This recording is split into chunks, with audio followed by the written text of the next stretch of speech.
This episode is sponsored by the Body Image Upgrade, a 30-day course helping you rebuild your relationship with your body.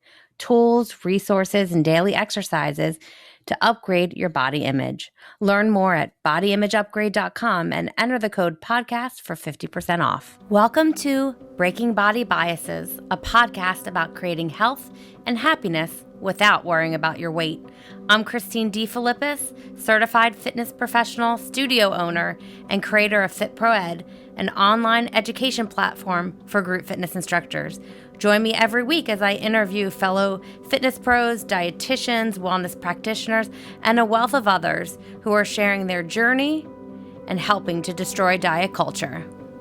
Welcome to episode 13 of the Breaking Body Biases podcast. It's Christine here with another episode and another interview. I'm so grateful to have you here, and I hope you enjoy this week's interview with Nina Manolson. We talk about body love and how actually it might not be the best route for you to take for finding happiness, but instead she shares strategies for body peace, body trust, and building that better relationship with yourself, with your body. Nina Manolson is a body peace coach. She helps women end that war with food and body and finally feel truly at home in their bodies, really, truly at home. And this is the kind of home where you can run around naked, not worry about, are you good enough and what others will think. The kind of good that allows you to really be free and have body peace. She's a certified psychology of eating teacher, nationally board certified holistic health coach, and a certified body trust guide. She helps clients move past the deprivation-diet paradigm and into a compassionate and powerful way of eating and living, which really creates a deep and long-lasting partnership with your body. She works with individuals and groups, and she writes body poems, which she shares one on this episode that you'll probably want to re-listen to a few times. If you want to connect with Nina or any of the resources that are shared in this episode, be sure to check the show notes on our website, and you can even leave a message for us or possibly ask a question of our guests, past, future guests. Whatever questions you have, you can leave a message right on the Leave a Message tab on our website. So without further ado, let's get into my interview with Nina. So welcome, Nina, to the podcast. I am so excited to chat with you today. I am delighted to be here with you, Christine. So why don't we first start with your background and how you got into the work that you're doing right now? So the way that I entered this world of our relationship with food and body is because I had a miserable relationship with my food and body, right? I do the work that I needed. I do the work that I wished was there for me when I was struggling and feeling like, oh gosh, I can't believe I just ate that. What diet am I going to start tomorrow? Oh my gosh, my weight is up. Oh, woohoo, my weight's down. Oh no, now I've gone wild. I don't like my belly. Like all of that noise in my head took up rented like way too much brain space, really, than any of us should be wasting our brain space on that kind of negative chit chat and critical thinking all the time. It was just like a non-stop background hum of body criticism and food fear. I grew up in Montreal. I live in the US now, but I grew up in Montreal, and there's a French saying that I love, which is "Je me sens bien dans ma peau." It means I feel good in my skin. And I would hear that phrase and I'd be like, yeah, no, not me, not me at all. And I started my first diet when I was 9 and kept going for decades. In fact, when I work with women and do workshops and I say, okay, so how many years have you been dieting? 10, 20, 30, 40, 50 years, right? I have worked with women in their 70s who say, literally, I have been dieting for over 50 years, right? Yeah. And I often think, and I think about it myself, what could I have done in all the time that I studied every nutritional fact and every new diet and tried them all and, stayed up until wee hours getting the ounces and the measurements right? So I started from this place of really struggling and feeling like I did something wrong. What's wrong with me, right? Let me try all the diets. Well, that's not working. Let me try all the therapy. Well, that's not working. Let me try. And then I got very into yoga, right? I got very deeply into yoga. Let me try a whole lifestyle change. Well, still, I was struggling with food and body. And it wasn't really until I started to put those things together, right? I started working with women in their relationship with their body because I was a body worker. So every day I was hearing women's stories that echoed my own stories of, trauma, or stories, what I call divorce stories, where we sort of split up with our body and went like, I just can't deal with you anymore. Right. And so from that place of working with women and their bodies, I really got into this place of understanding that our body is the book of our life. Our experiences are embedded in our cells. And so I was like, you know what? I think I need to know more about that. So then I became a therapist. Then after that, I got into nutrition and health coaching. And it wasn't until I combined those, right? Like, we live in a body, we are embodied, we have feelings, they inform how we experience life, how we experience our body, what foods we choose. And then also, it does matter what foods we choose, right? What works for my body, what doesn't, right? So it wasn't until I brought all of those together, I call that working with the nourishment dynamic, that I was like, oh, this is how you start to impact the relationship with your food and body. This is how you start to repair the relationship with your food and body. This is how you start to reclaim it, because frankly, diet culture robbed us of our relationship with food and body. Diet culture took it away from us. It interrupted something that we're all born into. Right? You see kids skip down the street. See kids eat half of an ice cream and toss it aside because they're full.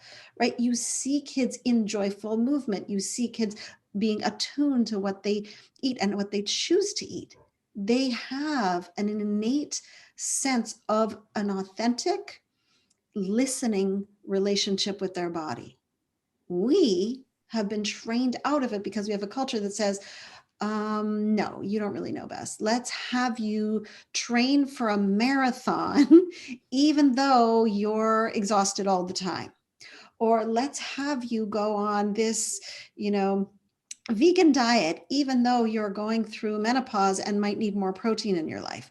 Like, it just is like wacky how our messages about our body for ourselves are not coming from our body or from ourselves. And that's the repair, that's the reclaiming that we all deserve, is to really go, yeah, it's my body, my relationship. I have the wisdom. And how do I start doing that deep listening again? So, somewhere along the way from when we were children, we were, like you said, retrained in a way that's not helping us in any way. So, you coach and teach and write about body peace. So, Yes. explain to me a little bit about what body peace is, because I heard you talk about body criticism. So, let's Yeah. talk about body peace. Yeah. So that whole thing of body criticism and that negative voice, that's the war, right? Too many of us are very familiar with the body and food wars. What we want instead is body peace. We want that place of like, okay, we get along. We're allies. We're partners. We're together on this. You're not over there and I'm like, "Oh, body, you're bad," or "Oh, food, you're bad." No, we're buddies. We're on the same side. We're at peace. And the reason also that my work is body peace, and I work with people around practicing body peace and walking on the body peace path is, and I love this idea of body love, but body love sometimes feels like too aspirational, right? There are days, Yeah. I have been doing this work for decades, right? It is deeply in my cells, but there are days stuff happens and I look in the mirror and I'm not feeling so lovey-dovey. I'm not like feeling all that in the mirror, but I can be like, body, I'm on your side. Maybe I don't feel all fabulous. Maybe I'm tired. Maybe I hurt my back. Maybe whatever. But I can be an ally. I can support you. I can still see you as sacred and worth tending to and worth supporting and worth deeply honoring and listening to your desires and your wants, right? Body peace is a practice of being in an authentic, caring, connected, supportive, attentive relationship with your body, right? It is a relationship. Above all else, we are in a relationship with our body. I love that about peace because I know that it can be a struggle to have that love every day. And I think that we tend to go all or nothing, that we then make our body our enemy. And we have so much hatred towards it, or we just have all these negative feelings. And there's a way to, in the work that you're doing, create that peaceful relationship. So let's talk a little bit about relationships. What kind of relationships can we build with our Yeah. body? Yeah. So one of the things you said that was so important, like we sometimes go, I either hate my body or I love my body, right? Those are two really big extremes. And we often feel like, I especially hear it about now when bathing suits, people start thinking summer, well, I need to love my body before I get in a bathing suit. I'm like, well, that's a far leap over from Mm-hmm. I feel shame and hate to I'm going to love my body. And let me tell you, I tried. I was like a big Louise Hay fan and still am, but I tried to affirm my way into body love every day in front of the mirror. I love my body. I love my body. And it was like my body was just laughing at me because it was like, this is so put on. This is not true, right? So instead of trying to do this massive leap from I hate my body to I love my body, or I hate my body, so let me change it. Let me put myself on a diet and let me transform it 100%. Then I will love my body. It's like, no, there's more complex, nuanced relationships that we want to have with our body, right? One being body peace, but even body peace is a little bit far along the continuum from body hate and body shame, right? So what happens is often we're in body hate, we're in body shame, and then we're like, oh, I'm going to do something, and then I'm going to manage my body. Well, management, that's the diet culture, right? I'm going to restrict, I'm going to get tight. So that doesn't work much either. But what we can do is start to have an attentive relationship. We can start to have an aware relationship, right? Like if you're in a relationship with a partner, a sibling, a parent, a kid, and you're like, something's funny about this relation. Like, we're not getting along so well. The first thing we do is put on our awareness glasses. Like, what's happening? Oh, we always fight in the car. Huh. Someone tense in the car? Like, what happens? Or, oh, we always fight right before dinner. Someone's blood sugar low? Like, what's happening? We get curious. So, even before body peace and body love, we want to actually have body curiosity. We want to have a relationship that's based on curiosity and compassion, right? Especially, and a lot of women really get this when we start talking about relationships with kids. We don't expect our kids to be perfect. We're like, oh, I get it, right? But we still come so open hearted with their whatever they're doing, right? We come with a place of deep, like, just positive outlook. And to have that relationship with our body is so powerful, one of compassion, one of deep respect or just gentleness. So my invitation to people is let's let go of body love a little bit. It's lovely. It happens when it happens. There are moments you will feel all that. But more important than like, oh my God, I think I'm so hot and I love my body is I am listening. I am in a listening relationship. I am in a caring relationship. I am in a considerate relationship. I am in a compassionate relationship. Those are more nuanced. They're more everyday. They're more sustainable. Wow, that's a lot. That's so much. That's so much to take in because I do reflect on. I have a toddler, and we do Mm-hmm. sometimes not agree on things, and that awareness and that attentiveness is so important because when we were working with an occupational therapist with him, he would throw things, and it was mostly because he just wanted our attention, and it would cause Right. this friction. So just having that awareness and creating those better relationships with other people, we can do the same things you're saying with our own selves. You're saying something so important, which is he was trying to get my attention, right? When you think of just that with our body, when is my body trying to get my attention? Often when I work with nurses, I hear it all the time. They're like, oh my God, I don't pee until I'm like, my bladder's going to burst. Why do we have to wait until literally the kid has gone, mom, mom, mom, mom, mom, mom, right? Screaming until we turn. Why not at the first mom or the first body saying, I need to pee? Oh, no, no, not right now. I don't need to pee now. How about later? No, no, no. I got one more thing to do. I got one more person to deal with. I'll pee later. And then Yeah. they're like running to the bathroom. So being in that place of how is my body trying to get my attention? Right? In what way is my body throwing that thing across the room to say, hey, over here, I have a need? To be listening to our body's needs at that level is so powerful because often we placate our body's needs. I see it a lot in myself in the afternoon. If I haven't planned my day well enough to at least have some kind of break and a real lunch or a real snack, at 4 o'clock in the afternoon, my body's going to go chocolate, chocolate, chocolate, chocolate, chocolate, right? Because it's saying, I'm tired. I am tired. It's her version, my body's version of saying, pay attention to me. I am throwing something across the room now. And then often what we do is go, okay, here's chocolate, here's coffee. Keep going. You don't have any needs. You're not tired. Shush, body. But if we could say, you are tired, let's take a break.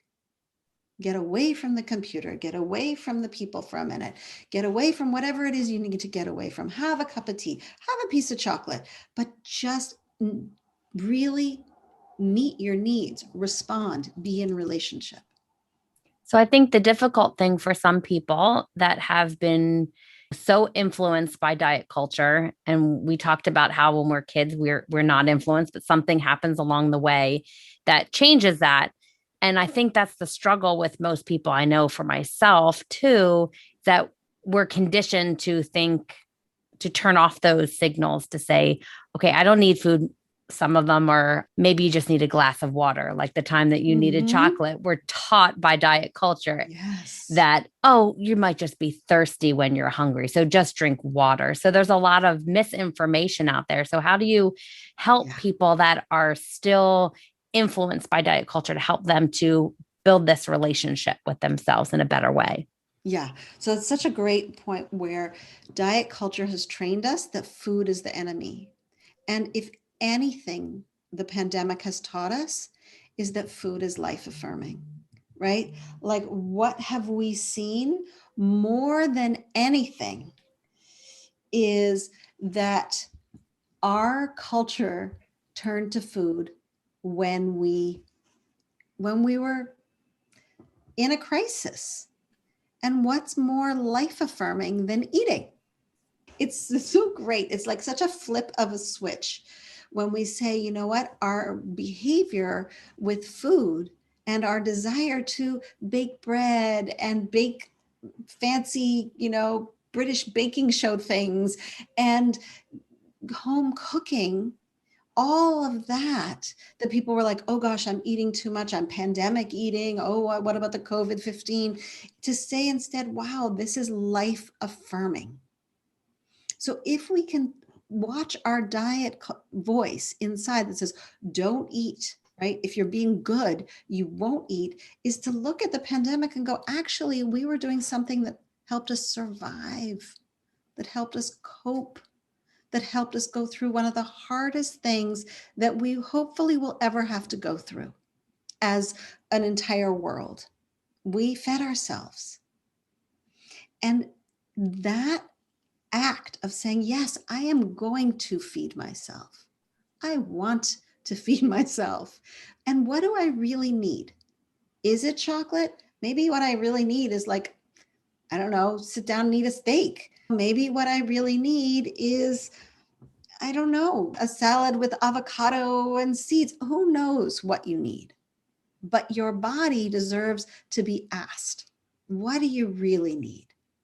not what does diet say from my head, not what does last chance here, let me throw you a protein bar say, right? Because I don't really actually want to ask you. I'm just going to throw you a bone. Go away, go play with your protein bar so that you can keep going. But no, body, what do you really want? This is where we get into body trust. This is where we start getting into really intuitive eating, where we can start to hear what the needs of our bodies truly are. So you mentioned body trust, which is difficult, very, very difficult for many people, including myself. It's hard to trust, especially when you've weight cycled a lot in your life, or if you live in a larger body, or there's a lot of influence from, as we mentioned, diet culture. So what are some of the challenges that you in your work that you do that you see in regard to body trust or some of these other relationships with their body that you see with clients and the work that you do, Yeah. some of the challenges?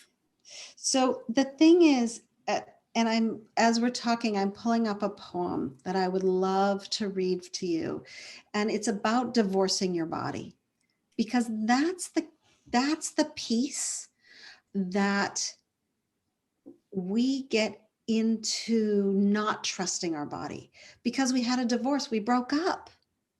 Something happened and we didn't get along anymore, or we got mad at our body, or diet culture got so in the way that it was hard to go, wait, body, you're saying something and I can actually believe you. I'm not sure because I've really been taught not to believe my body. So one of the things that I do is I write body poems because I think we need a different vocabulary. We need more words around how to be in relationship with our body.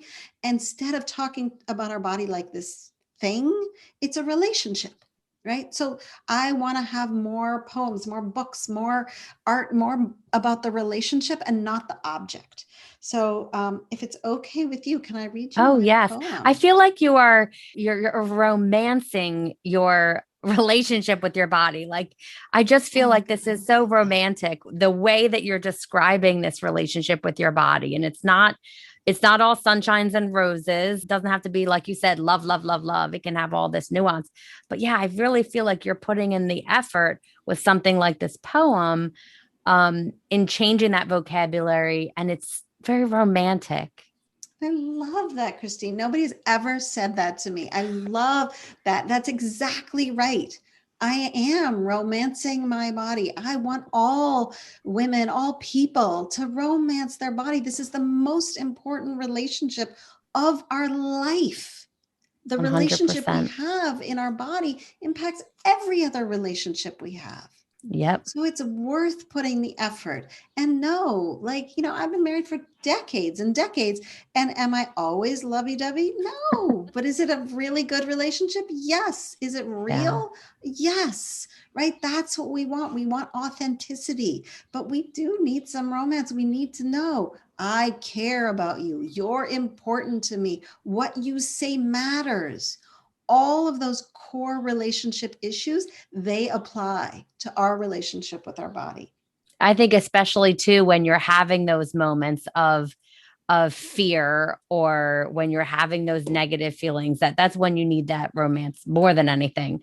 So I'd love to hear this poem and I'm sure you have a lot too. So we will share in the show notes your links and stuff so people can start getting that language Yeah, changed in their daily life. So go ahead and share this poem. I can't wait to hear it. thank you. So this is called Did You Divorce Your Body? What I want to say to you, if you divorced your body somewhere along the way and don't know how to reconnect, I want to say, I get it. I divorced my body early on. I was 9 when my body started to feel like it wasn't a safe place to be. I was 14 when I started to feel like I had to manage it and every morsel that entered. I was 16 when it became deeply confusing to be the shape of me. I was 18 when my body became the enemy. And by 19, my body was my full-time DIY project. I hear it every day from smart, amazing women the moments they divorced their body. when it was unsafe for you to be in a woman's body, when the shape of you was criticized by your mother, your father, your gym teacher, and others, when the way to bond with friends was the next diet, when the way to be loved was thinness, when the illness, the injury, the hormone change made you feel like your body had betrayed you, when the number on the scale determined your worthiness. What I want to say to you, if you've divorced your body somewhere along the journey of your life, is you can find a relationship with her that works. You can learn to trust her again, and she can learn to trust you. You can divorce the inner diet police and the ruling skinny culture instead of divorcing yourself. You don't have to fix yourself. You don't have to manage your body. You have full permission to have a joyous relationship with your body. There's a way to reconnect to pleasure and joy in your own skin. I promise you can find a way back to being at home. Oh, wow. That was so beautiful. And I'm sure that many people, including myself, needed to hear that today. And you might want to rewind that and listen to it on the days that you really need that little push, the help to be better with your relationship with your body. And you have many more that we're going to put the links in our show notes. What are ways that people can start taking steps? I mean, we could spend all day talking about this. I'm sure there's a lot of Days, ways years. there's a lot of ways that people can work with you. So again, we'll put that in the show notes, but just some strategies that you might want to give listeners today that will put them on the path to building that relationship with their body. So here's a very practical step to start this relationship. When you look in the mirror, say hello. Hello, body. Because that's how we start conversations. We start them with hello. It's a conversation that starts with civility. It's hello says, I see you. Hello says, you're important to me. I want to engage with you. Just experiment with that, with a simple hello body, and watch the relationship that unfolds there. It's very powerful. It's incredibly deep. Okay, well, I'm going to start doing that. So I'll let you know how the relationship changes, and I'm sure listeners will let us know as well. So we love to close out every episode with some just quick questions to ask our guests, some things that we enjoy doing. Like we love to move our body in joyful ways. We love music here at Pop Fit Studio. All of our classes are set to music. And with this past year or two that we have experienced in the world, we definitely need self-care, and we might have binge watched some things. So those are some of the things I'm just going to quick ask you. So what's your Yes. favorite way to move your body? I love to swim. In fact, I cold water swim. And during the pandemic, I bought myself a wetsuit. And so now I go like seriously cold water swimming. And my next step is little wetsuit middies and wetsuit footies so I can get back into the cold, cold water. It's like the best natural high and super crazy. I am glad you find the cold, but you'll have some months to wait until it's cold again in your area. So Yeah. enjoy the summer months right now. Yeah. What's your favorite way to practice self-care? So this we could also talk about for a month, but one of them is I float. I go into isolation tanks when they will reopen. I will be there. I do community acupuncture, which is a very inexpensive way to do acupuncture. And I take baths. I'm a big Epsom salts, coconut oil, lavender essential oil, and I soak.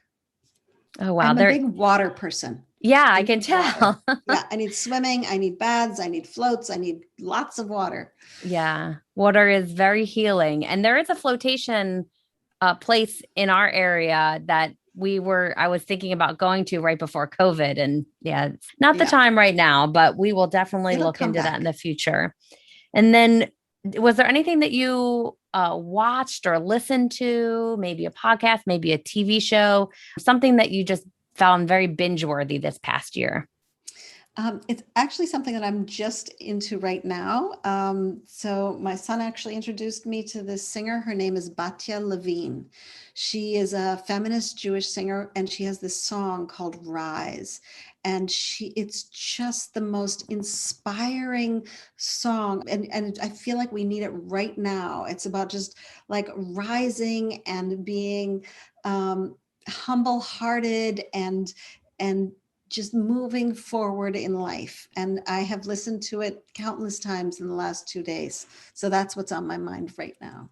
Well, I am going to get that and put that in the show notes, and you will Good. likely be hearing it if you're a student in any of my classes. We'll probably be listening to it in one of our fitness classes.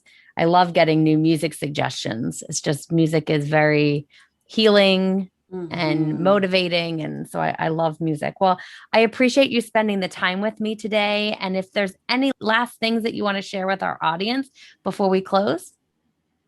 I just want to say thank you, Christine. It's really a delight to be with you. And I want to say to anybody who's listening, you deserve to have a really good relationship with your body. You deserve to feel truly at home in your own skin. So that was my amazing conversation with Nina. I hope her story resonated with you and the strategies you're able to build a better relationship with your body. If you're enjoying our show, not just this episode, but past episodes, be sure to follow and rate and review our show wherever you listen to podcasts. It helps new listeners find our little show. And our main mission is to amplify these voices to destroy diet culture so we can all live a little happier. Do you have a guest suggestion for us? We're always looking to interview and talk to others that are doing this same work, whether it be a fitness pro, a dietitian, a wellness practitioner, someone that has struggled and has come out on the other side. Be sure to have them apply. Maybe it's you.